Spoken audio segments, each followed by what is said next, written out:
আসসালামু আলাইকুম রহমতুল্লাহি ওবারাকাতুহু। প্রিয় শিক্ষার্থী বন্ধুরা, আশা করি তোমরা নিশ্চয়ই ভালো আছো। আমি তোমাদের দোয়া এবং আল্লাহর অশেষ রহমতে আলহামদুলিল্লাহ ভালো আছি। আজকে আমাদের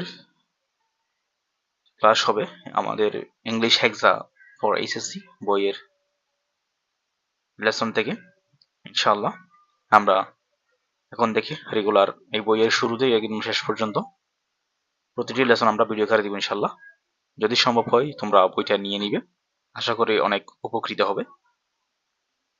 বইটা কিভাবে সাজানো হয়েছে আমরা ইতিমধ্যেই ভিডিওটা আপলোড করেছি, তোমরা চাইলে দেখে আসতে পারো। বইয়ের যে রিভিউ, আমি রিভিউ হিসেবে ভিডিওটা আপলোড করেছি, তোমরা দেখে আসতে পারো। এবং যদি বইটি ভালো লাগে এবং লেসনগুলো ভালো লাগে তাহলে আমাদের চ্যানেলটি সাবস্ক্রাইব করবে এবং ফেসবুক পেজ ফলো করে দিবে। তো শুরু করি আমরা। এখানে প্রথমের পেজে যে লেখাটা আছে, এই লেখাটি অবশ্যই পড়বে বই পড়া শুরু করার পূর্বে। এই বইটির মূল উদ্দেশ্য হলো ইংরেজিকে বাংলা বা অন্যান্য বিষয়ের মতো তোমার কাছে সহজবোধ্য করে তোলা, যাতে তোমাকে বাড়তি চিন্তা করতে না হয় কিংবা কোচিংয়ে দৌড়াতে না হয়। এই বইটি তাদের জন্য সবচেয়ে কার্যকরী যারা প্রকৃতপক্ষে শিখতে চায় এবং কোনো বিষয়ে গভীরে গিয়ে জানতে চায়। এটি পড়লে তুমি এইচএসসিতে যেমন ভালো ফলাফল করবে, তেমনি ঢাকা বিশ্ববিদ্যালয়ের ভর্তি পরীক্ষার ইংরেজি প্রস্তুতির প্রায় 85% এর বেশি ইনশাআল্লাহ কাভার হয়ে যাবে। ঢাকা বিশ্ববিদ্যালয়ে যারা অকৃতকার্য হয় তাদের মধ্যে প্রায় 80% এরও বেশি ফেল করে মূলত ইংরেজির কারণে। তাই তোমার স্বপ্ন যদি হয় ডাবি, তবে এই বইটি শুধুমাত্র তোমার জন্যই। মনে রাখবে, যার ইএফটি বা টেক্সট বুক দখলে থাকে সেই ডাবিতে বা ডাবি ভর্তি যুদ্ধে এগিয়ে থাকে। এবং এখানে দেখা যাচ্ছে বইটি পড়ার বিশেষ নির্দেশনা। বইটি পড়া শুরু করবে একদম শেষ অংশে টাকা বেসিক গ্রামার অংশটি দিয়ে, অর্থাৎ বেসিক গ্রামার দিয়ে শুরু করলে বিষয়টি বইটি বুঝতে তোমার সুবিধা হবে। এই অংশটি না পড়ে মূল পাঠ শুরু করলে তুমি অনেক কিছুই ঠিকঠাক বুঝতে পারবে না। ইংরেজিতে দক্ষ হতে চাইলে এই বেসিক গ্রামারটুকু তোমাকে জানতেই হবে।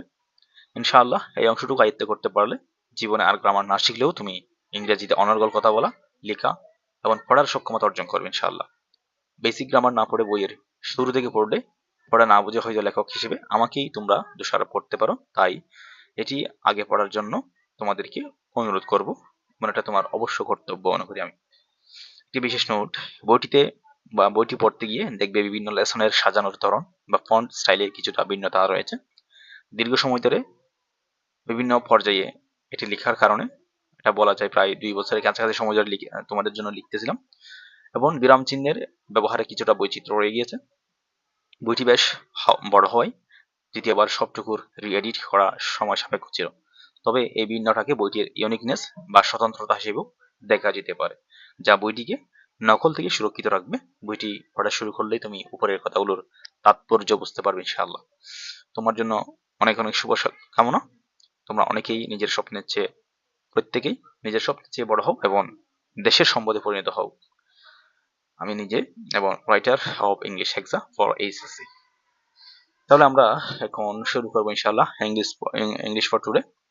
এখানেও কিছু বলা আছে, একটু দেখি। শুরুতেই বলে রাখি, তোমরা যারা ভবিষ্যতে ঢাকা বিশ্ববিদ্যালয়ে ভর্তি পরীক্ষায় অংশগ্রহণ করবে, তোমাদের জন্য এই টেক্সট বুকটি অত্যন্ত গুরুত্বপূর্ণ। মূলত মূল বইয়ের প্রতিটি অধ্যায় এ টু জেড তোমাদের আয়ত্তে রাখতে হবে। শিক্ষার্থীদের কথা মাথায় রেখে এই বইটিতে প্রতিটি লেসনের বিস্তারিত বিশ্লেষণের পাশাপাশি সামারি, থিম, ভোকাবুলারি এবং কোয়েশ্চেন আনসার যুক্ত করা হয়েছে, যা তোমাদের এইচএসসি ও ভর্তি পরীক্ষা প্রস্তুতিতে সমানভাবে কাজে লাগবে।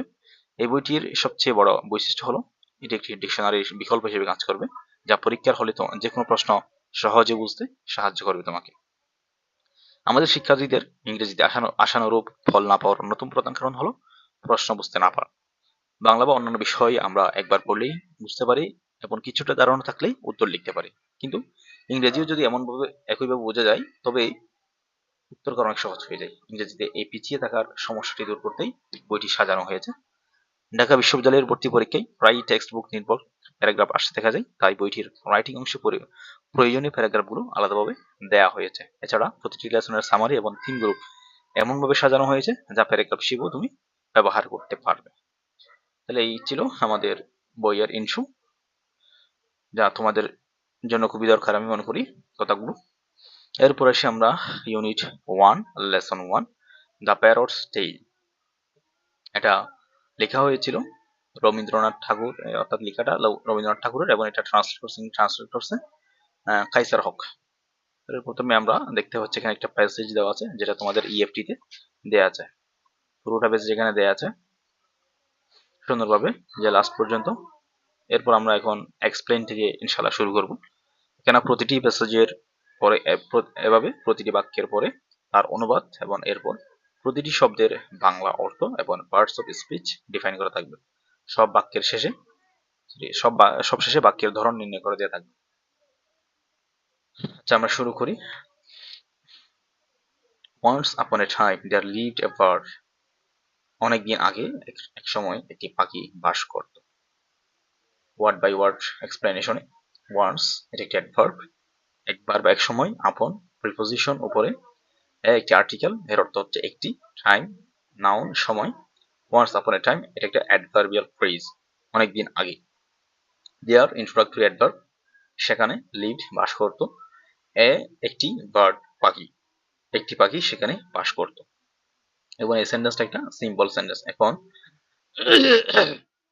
তোমাদেরকে বেসিক গ্রামারগুলো পড়তে আসতে বলার কারণ হলো এখানে যে পার্টস অফ স্পিচ, তারপর হচ্ছে প্রেজ, তারপর ক্লজ, তারপর হচ্ছে এখানে সেন্টেন্স যে টাইপ যেগুলা দেয়া আছে সেগুলা বুঝতে সুবিধা হবে। এখন আমি যদি সবগুলো আবার বিস্তারিত বর্ণনা করতে যাই অনেক সময় লাগবে, এবং লেসনগুলো অনেক বেশি বড় হয়ে যাবে, ভিডিও অনেক বেশি বড় হয়ে যাবে, যার জন্য এখানে সেগুলো বিশ্লেষণ করাটা সম্ভব না। আমি এখানে জাস্ট যতটুকু আছে ততটুকু আমরা পড়ে যাব বা দেখিয়ে দিব। তো বাকি তোমাদের বুঝে নিতে হবে, সেজন্য আমি বারবার বলছি তোমাদেরকে আগে বেসিক গ্রামারটা পড়ে, ওখানে বেশি নেই, জাস্ট মাত্র 12 থেকে 13 পেজ। এই জিনিসগুলো তুমি পড়ে আসো, তারপর এগুলো ইজিলি বুঝতে পারবে। এরপর এসে আমরা ইট ওয়াজ আনলিটার্ড, এটি ছিল অশিক্ষিত। এটি প্রনাউন, ওয়াজ ছিল আনলিটার্ড অশিক্ষিত, এটি ছিল কি অশিক্ষিত। এটাও একটা simple sentence. It sang but couldn't recite a word of scripture, এটি গান গাইতো কিন্তু ধর্মগ্রন্থের বা পবিত্র গ্রন্থের একটি শব্দও আবৃত্তি করতে পারত না। এটি স্যাং গান গাইতো, বাট কিন্তু কুডন্ট পারত না, রিসাইট আবৃত্তি করা, একটি ওয়ার্ডও বা একটি শব্দও, অফ স্ক্রিপচার ধর্মগ্রন্থের, word of scripture noun phrase ধর্মগ্রন্থের একটি শব্দ, এটা একটা কম্পাউন্ড সেন্টেন্স। এরপর এসে আমরা it hopped and it flew but lacked all sense of manners, এটি লাফাতো এবং উড়তো কিন্তু কোনো আচরণবোধ তার মধ্যে ছিল না বা ম্যানার্স ছিল না। এটি হোপড লাভ দিত, অ্যান্ড এবং ইট ফ্লিউ এবং এটি উড়তো, বাট কিন্তু লেকড অভাব ছিল, অল সমস্ত সেন্স বোধ, অফ ম্যানার্স আচার আচরণের বা আচার ব্যবহারের, all sense of manners noun phrase আচরণবোধ, এটাও একটা কম্পাউন্ড সেন্টেন্স। এরপর আসি আমরা the king said such a bird is of no use, yet it devours fruit from the forest, bringing down the profits of fruiterers in the royal market. রাজা বললেন, এমন একটি পাখি কোনো কাজে আসে না, তবু এটি বন থেকে ফল খেয়ে ফেলে এবং রাজ দরবারে ফল বিক্রেতাদের লাভ কমিয়ে দেয়। অর্থাৎ পাখিটি শুধুমাত্র লাফাতে পারে, গান গাইতে পারে, কিন্তু তার মধ্যে কোনো ম্যানার ছিল না, এবং সে উপরন্তু বন থেকে ফল খেয়ে বাজারের বিক্রেতাদের লাভ কমিয়ে দিত। তাহলে বলা হচ্ছে এখানে দা কিং রাজা, সেইড বললেন, চান্স এমন, অ্যাভার্ড একটি পাখি, ইজ হয়, অফ নো ইউজ কোনো উপকার আসে না বা কোনো উপকারের, অফ নো ইউজ কোনো কাজে আসে না আসা, এটা একটা প্রিপোজিশনাল ফ্রেজ। ইয়েট তবু, এটি ডেভার্স খেয়ে ফেলে, ফ্রুইট ফল, ফ্রম দ্য রয়্যাল ফরেস্ট বন থেকে, ব্রিঙ্গিং ডাউন কমিয়ে দেয়া বা কমিয়ে আনে, দ্য প্রফিটস লাভ, অফ এর ফ্রুইটারার্স ফল বিক্রেতা, ইন দ্য রয়্যাল মার্কেট অর্থাৎ রাজকীয় বাজার থেকে লাভ কমিয়ে আনে, বিক্রেতাদের লাভ, ফল বিক্রেতাদের লাভ কমিয়ে আনে। তাহলে এখানে the profits of fruiterers in the royal market, এটা একটা নাউন ফ্রেজ, বা রাজ দরবারের ফল বিক্রেতাদের লাভ কি করে আনে, কমিয়ে আনে। এটা একটা কমপ্লেক্স সেন্টেন্স, কোটেশন সহ এখানে কোটেশন আছে যে। এরপর এসে আমরা he summoned the minister and commanded educate the bird, তিনি মন্ত্রীকে ডাকলেন, ডেকে আদেশ দিলেন যে পাখিটিকে শিক্ষিত করো। তিনি সামন ডেকে পাঠালেন, দ্য মিনিস্টার মন্ত্রীকে, এন্ড কমান্ডেড এবং আদেশ দিলেন, এডুকেট শিক্ষিত করো, দ্য বার্ড পাখিটিকে, এবং এটা একটা কমপ্লেক্স সেন্টেন্স। এরপর আসি আমরা The task of educating the bird fell on the king's nephew's, his sister's son. পাখিকে শিক্ষিত করার দায়িত্ব পড়লো রাজার বাগ্নীদের উপর, অর্থাৎ তার বোনের ছেলেদের উপর। দ্য টাস্ক, কাজটি বা দায়িত্বটি, অফ এডুকেটিং শিক্ষাদানের, দ্য বার্ড পাখিটি, the task of educating the bird noun phrase পাখিকে শিক্ষাদানের দায়িত্ব, ফেল পড়লো, অন দ্য কিংস নেপিউস বাগ্নেদের উপর, রাজার বাগ্নেদের উপর, হিজ তার, সিস্টার্স বোনদের, সন্স ছেলেরা, হিজ সিস্টার্স সন পজিটিভ ফ্রেজ, এটা একটা তার বোনদের ছেলেরা, এবং এটা একটা সিম্পল সেন্টেন্স। এরপর আসি আমরা the learn man of the court deliberated long, দরবারে পণ্ডিত ব্যক্তিরা অনেকক্ষণ চিন্তা ভাবনা করলেন। দ্য লার্ন শিক্ষিত ব্যক্তিরা, ম্যান শিক্ষিত ব্যক্তিরা, অফ দ্য কোর্ট রাজ দরবারের, the learn man of the court দরবারের পণ্ডিতরা বা রাজ দরবারের পণ্ডিতরা, নাউন ফ্রেজ ডেলিভারেটেড আলোচনা করলেন, লং দীর্ঘ সময় ধরে, এটা একটা simple sentence. They pondered the reasons behind the ignorance of the creature in question, তারা আলোচ্য প্রাণীর অজ্ঞতার কারণগুলি নিয়ে গভীর চিন্তা করলেন। তারা পন্ডার গভীরভাবে চিন্তা করলেন, দা সেই, রিজন কারণগুলি, বিহাইন্ড পেছনে বা এর পেছনে কারণে, দ্য ইগনোরেন্স অজ্ঞতার, অফ আর্টিকেল দা এটা আর্টিকেল সেই, ক্রিয়েচার প্রাণী, ইন কোয়েশ্চন প্রশ্ন বা আলোচ্য, হচ্ছে কিনা দ্য ক্রিয়েচার ইন কোয়েশ্চন আলোচ্য প্রাণী, অর্থাৎ এই আলোচ্য প্রাণীর অজ্ঞতার কারণগুলি নিয়ে তারা গভীর চিন্তা করলেন। এরপর আসি আমরা দ্য কনক্লুশন, তার সমাধান আসলো যে, সিদ্ধান্ত হলো যে, the birds nest made of straw and twigs could not hold mass knowledge, তারা সিদ্ধান্ত নিল যে খড় ও ডালপালা দিয়ে তৈরি পাখির বাসা বেশি জ্ঞান ধরে রাখতে পারে না। দ্য কনক্লুশন সিদ্ধান্ত হলো যে, দ্য বার্ডস পাখির নেস্ট বাসা, মেড তৈরি, অফ স্ট্র অ্যান্ড টুইগস অর্থাৎ খড় এবং ডালপালা দিয়ে, মেড অফ স্ট্র অ্যান্ড টুইগস এটা একটা অ্যাডজেক্টিভ ফ্রেজ, খড় ও ডালপালা দিয়ে তৈরি, কুড নট পারত না, হোল্ড ধারণ করতে, মাছ অনেক, নলেজ জ্ঞান, তাহলে এটা খড়কুটা দিয়ে তৈরি হওয়ার কারণে এই বাসাতে অনেক বেশি জ্ঞান ধরে রাখতে পারে না, এই জন্য দরকার কি, দেয়ারফোর অতএব the first thing needed was a proper cage, তাহলে প্রথমে যে জিনিসটির প্রয়োজন ছিল তা হলো একটি সঠিক খাঁচা। এখানে দেয়া আছে, একটু পরে নিবে।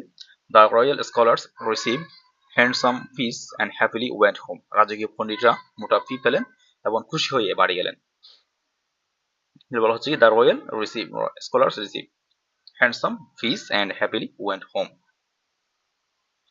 আমরা এখানে শেষ করছি, আমরা পরবর্তী ইনশাআল্লাহ এরপরে দেখে শুরু করব। সে পর্যন্ত ভালো থাকো, সুস্থ থাকো। আসসালামু আলাইকুম ওয়া রাহমাতুল্লাহ।